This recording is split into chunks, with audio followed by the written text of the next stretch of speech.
Um dia ainda vou cantar assim.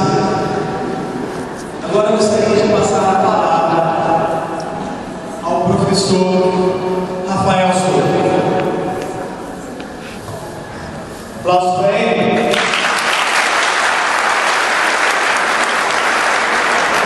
Bom dia, pessoal.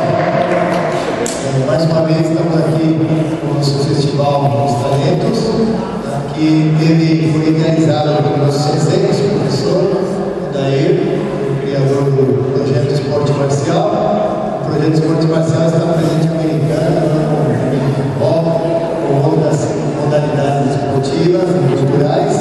E também hoje está presente o professor Adriano Lara, de São Carlos, agradecendo a presença dele.